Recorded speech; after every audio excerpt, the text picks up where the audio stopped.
प्रसाद मौर्य को भी मुख्यमंत्री पद दिया जा सकता है।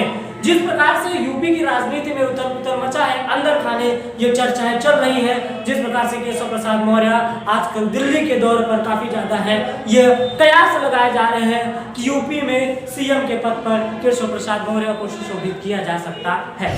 जहां एक तरफ विपक्ष जातिगत जनगणना को लेकर के आगे बढ़ रहा है, वही मंडल वर्सेस कमंडल बनाने की कोशिश कर रहा है। दूसरी तरफ भारतीय जनता पार्टी वो सीधे सीधे जातिगत समीकरण को ताड़ने में लगी है।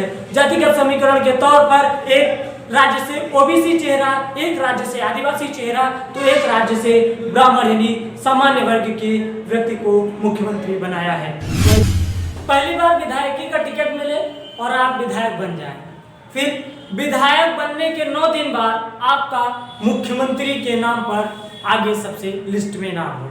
सोचिए, एक ऐसे सूबे का मुख्यमंत्री जहां पर वसुंधरा राजे जैसे दिग्गज जो पूर्व मुख्यमंत्री रह चुकी है, किरोड़ी लाल मीणा जैसे नाम हो, वहां पर आपको मुख्यमंत्री बना दिया जाए। यही हुआ अभी राजस्थान के नए मुख्यमंत्री भजन लाल शर्मा जी के साथ। अभी पहली बार उन्हें टिकट मिला और वो विधायक चुने। विधायक चुनने के 9 दिन बाद ही जब मुख्यमंत्री बनाने की चर्चाएं, उनका बाजार गर्म हुआ, तब भारतीय जनता पार्टी ने भजन लाल शर्मा को राजस्थान का नया मुख्यमंत्री बनाया। ठीक कल मध्य प्रदेश में मुख्यमंत्री के नाम पर एक ऐसा नाम आया जहां सभी को, बल्कि पूरे देश की राजनीति में भूचाल सा आ गया, सभी को चौंका दिया। ऐसे जो निर्णय है वो भारतीय जनता पार्टी लेने के लिए अक्सर जानी जाती है, जहां मोहन यादव जी को मुख्यमंत्री पद पर सुशोभित किया और उन्हें मध्य प्रदेश की सत्ता संभालने का मौका दिया। सोचिए, शिवराज सिंह चौहान जिन्होंने इस चुनाव में काफी मेहनत की, कैलाश विजयवर्गीय और नरेंद्र सिंह तोमर जैसे दिग्गजों के सामने मोहन यादव जी को मध्य प्रदेश की सत्ता पर काबिज होने का मौका मिला। ठीक उसी प्रकार से छत्तीसगढ़ में विष्णु देसाई जो आदिवासी समाज से आते हैं, उन्हें मुख्यमंत्री बनने का मौका मिला। अब आखिर एक आदिवासी समाज से, एक ओबीसी समाज से और एक ब्राह्मण समाज से मुख्यमंत्री देने का क्यों भारतीय जनता पार्टी ने ऐलान किया, आखिर इसके पीछे की इनसाइड स्टोरी क्या है, वो आज हम आपको बताते हैं। सबसे पहले हम गणित समझेंगे कि आखिर यहाँ पर यादव और आदिवासी और ब्राह्मण चेहरा लाने के पीछे की वजह क्या है। देखिए, टोटल सीट राजस्थान में लोकसभा की 25 है, मध्य प्रदेश में 29 है और छत्तीसगढ़ में 11 सीट है। अगर इन 3 राज्यों को मिला दिया जाए तो टोटल सीट बनती है 65 लोकसभा की। और वहीं यूपी में टोटल 80 सीट है, बिहार में लोकसभा की 40 सीट है। और यूपी और बिहार में यादव को काफी ज्यादा बोलबाला रहता है, यानी यादव काफी ज्यादा संख्या में है। वहीं मध्य प्रदेश और हरियाणा में भी यादवों की संख्या काफी ज्यादा है, जिस वजह से मध्य प्रदेश के मुख्यमंत्री के रूप में मोहन यादव जी को बनाया गया है। अब साथियों, छत्तीसगढ़ में आदिवासी देने का क्या मतलब है। छत्तीसगढ़ में आदिवासियों की संख्या है, मध्य प्रदेश में आदिवासियों की संख्या, उड़ीसा में, वहां के आस पड़ोस के राज्य में आदिवासियों की संख्या काफी ज्यादा है, जो सीधे सीधे 2024 के लोकसभा चुनाव में भारतीय जनता पार्टी को काफी मदद मिल सकती है। जहां एक तरफ विपक्ष जातिगत जनगणना को लेकर के आगे बढ़ रहा है, वही मंडल वर्सेस कमंडल बनाने की कोशिश कर रहा है। दूसरी तरफ भारतीय जनता पार्टी वो सीधे सीधे जातिगत समीकरण को ताड़ने में लगी है। जातिगत समीकरण के तौर पर एक राज्य से ओबीसी चेहरा, एक राज्य से आदिवासी चेहरा, तो एक राज्य से ब्राह्मण यानी सामान्य वर्ग के व्यक्ति को मुख्यमंत्री बनाया है। वही अब उत्तर प्रदेश में भी चर्चाओं का दौर गर्म है, सियासत भी तेज हो चुकी है। अंदर खाने से यह खबर है कि राजभर को मंत्री बनाया जा सकता है, वहीं केशव प्रसाद मौर्य को भी मुख्यमंत्री पद दिया जा सकता है। जिस प्रकार से यूपी की राजनीति में उथल पुथल मचा है, अंदर खाने ये चर्चाएं चल रही है, जिस प्रकार से केशव प्रसाद मौर्य आजकल दिल्ली के दौरे पर काफी ज्यादा है, ये कयास लगाए जा रहे हैं कि यूपी में सीएम के पद पर केशव प्रसाद मौर्य को सुशोभित किया जा सकता है। इन सब के पीछे की वजह बहुत बड़ी है। कहा जाता है कि दिल्ली का रास्ता लखनऊ से होकर के गुजरता है और ओबीसी समाज जिसको वोट करता है, वही दिल्ली हो या यूपी की सत्ता हो या बिहार की सत्ता हो, वहां पर काबिज होता है।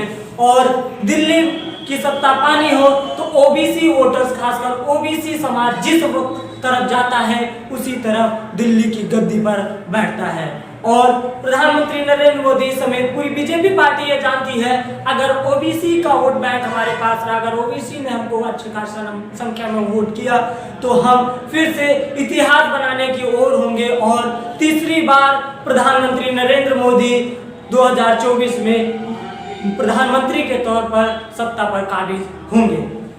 और इन्हीं सब के बीच में इंडिया अलायंस, जिस प्रकार से इंडिया अलायंस के टूट की खबरें आ रही है, वहीं अब ये कहा जा रहा है कि इंडिया गठबंधन जो 19 दिसंबर को एक बैठक होने वाली है, जो कि चौथी बैठक होगी, वहां से काफी हद तक यह साफ हो जाएगा कि कौन सी पार्टी 2024 में इंडिया अलायंस के साथ रहेगी, कौन सी पार्टी एनडीए अलायंस के साथ रहेगी, या कोई तीसरा मोर्चा भी तैयार हो सकता है। जिस प्रकार से अखिलेश यादव केसीआर तेलंगाना के और ममता बनर्जी आम आदमी पार्टी के केजरीवाल जिस तरीके से एक अलग तीसरे मोर्चे की तरफ बढ़ रहे हैं, उनके बयानबाजी से ये लग रहा है कि एक तीसरा मोर्चा भी तैयार होने के कगार पर है। अब देखने वाली बात होगी, क्या 2024 के लोकसभा का चुनाव इंडिया वर्सेस इंडिया होगा या India versus NDA versus PDA होगा, जो कि अखिलेश यानी यूपी के मुख्य विपक्षी दल समाजवादी पार्टी के राष्ट्रीय अध्यक्ष का कहना है कि पीडीए ही एनडीए को हराएगा। अब देखने वाली बात होगी, क्या सबसे बड़ा मुद्दा यही होगा या जातिगत जनगणना सबसे बड़ी मुद्दा बनेगा या बेरोजगारी होगा 2024 के लोकसभा चुनाव में सबसे बड़ा मुद्दा। अब आगे की ओर चलते हैं।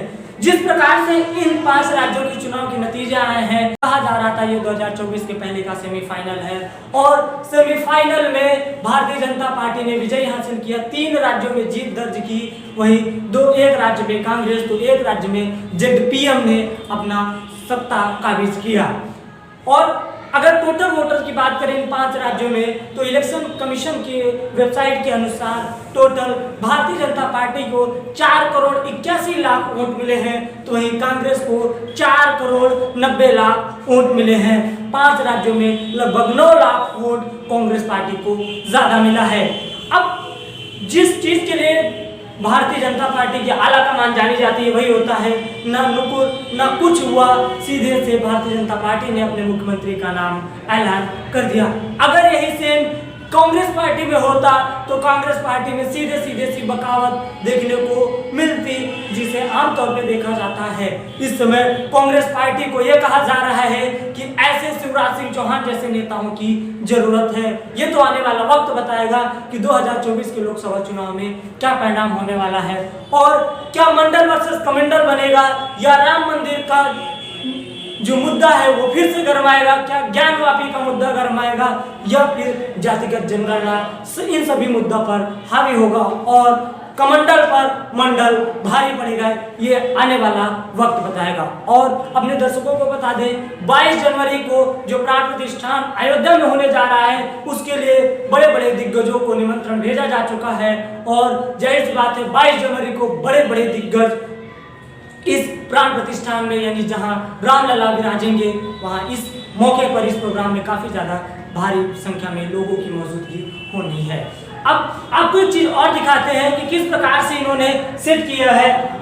सीएम भजनलाल शर्मा राजस्थान के और उप मुख्यमंत्री के रूप में दिया कुमारी प्रेमचंद्र है, वहीं मध्य प्रदेश में सीएम के तौर पर मोहन लाल यादव जी हैं, वहीं डिप्टी सीएम के रूप में जगदीश देवड़ा और राजेंद्र शुक्ला है। जहां जहां सीधे से ओबीसी और जनरल कैटेगरी के लोगों के साधने का प्रयास किया गया है।